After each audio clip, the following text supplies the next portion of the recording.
Katrika ny amin'ny valora eto amin'ny efitrano fitenenanay manatitra ny arahaba indray ary tonga soa ato anatin'ny fampalam-baovao faharoa amin'ny fahitalavitry matv avy hatrany dia ho santaritsika ao anatin'ny lafiny ara-politika raha izany mahakasika indrindra ary ny famoahana ny voka-pifidianana amin'ny fifidianana solombavam-bahoaka raha ny voalazan'ny lalàna dia 30 andro aorianany namoahany senila ny vokatra vonjomaika no fotoana omeny CES amoahana ny vokatra raikitra amin'ny fifidianana solombavam-bahoaka dia ho fantatsika ao anatin'ity fanadihadiana ity ary ny mety ho fotoana amoahany CES an'izay vokatra izay.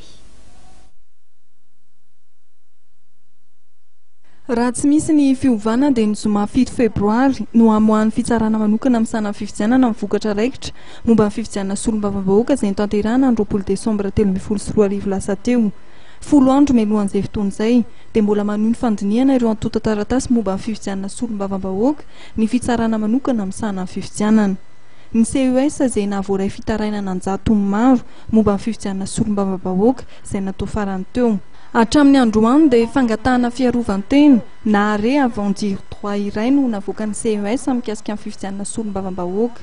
Fanapa-kevitra izay nivoaka ny 4 janoary lasa teo taorian'ny fisiana fangatahana fanilehana kandida ho solombavam-bahoaka hatrany amin'ny 17 ary avy amin'ny farim-pifidianana samihafa toana Tsirabe faharoa, Marivoay Ambovobe, Maroantsetra, Mandrivazo, Antalahy ary Tsironomandidy. Anisan'ny kandida maro voakasika ny fangatahana fanilehana ny avy amin'ny Mapara, kandida tsy miankina maromaro ary kandida avy amin'ny fikambanana malagasy miara-miainga. Taorian'ny datin'ny 4 janoary dia mbola tsy nisy ny fanapa-kevitra niraisin'ny CES mikasika ny fifidianana solombavam-bahoaka. Raha ny faheo mandeha nefa dia mety hisy ny famerenana fifidianana amina farim-pifidianana sasany eto Madagasikara. Raha tsy ahivina ny vokatra vonjomaika navoakan'ny senita dia ny Mapara no nitarika tamin'ny isam-bato 10 amin'ireo toerana raika amin'ny 10 amin'ny zato ejiny.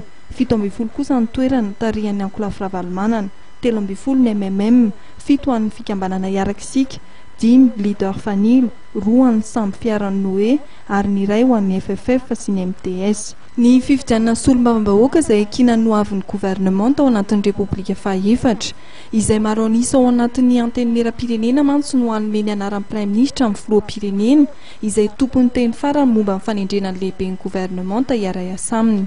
Andrasana amin'ny 7 febroary ny fanapa-kevitry ny CES hanafoanana ny voka-pifidianana na hamerenana ny fifidianana amin'ny farim-pifidianana.